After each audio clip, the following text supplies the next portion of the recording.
Hey, what's up, everybody? Welcome back to Talk Help, guys. So, for today's video, I'm going to show you how to create a table using auto layout on Figma. So, very quickly, we want to add in our text right here. Let's say we'll name this file as cell. Quickly, what we want to do is we want to add this as a component. So, click here on the upper right corner of the screen, create component. Once that's done, we want to click on the arrow button right here and then add a variant. So now, if you want, you can add as many variants as you can, but for now, we'll just add two. So this one, click on this one, name it as your header. This will be your header for the main table.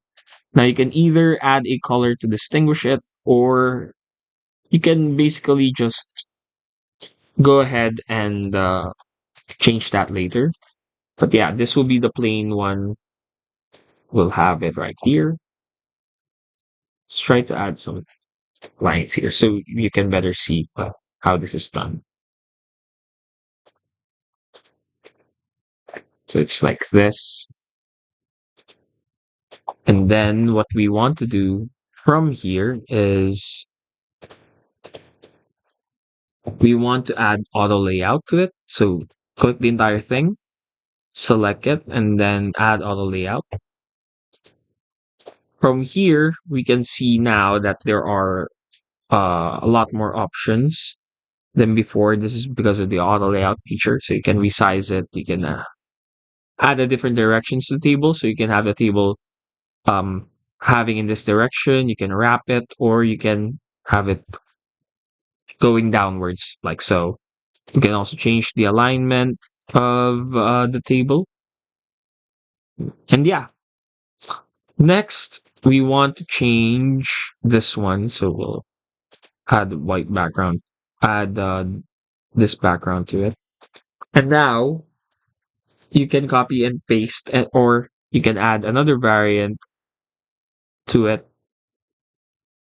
That way, this is now gonna be uh the one for your table. Now for this one, make sure that it's also on the body side. Then from here, you can just copy and paste it. And you can drag it onto your design like so.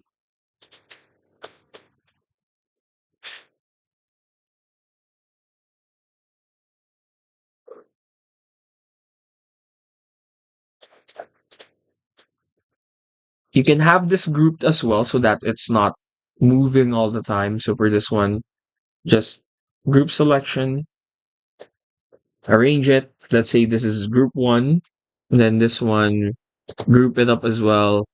Then this will be group two. And yeah, if you have an artboard already made, then that would be much better.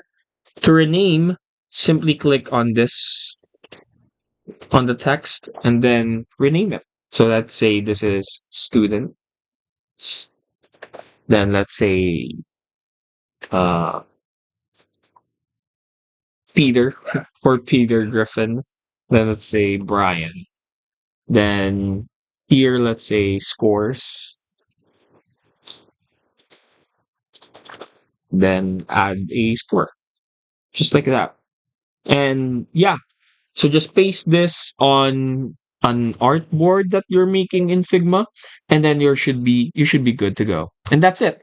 Hopefully we were able to help you out on this. If we did, please do not forget to hit the like and the subscribe button and follow us for more videos only here on Tech Help Guy.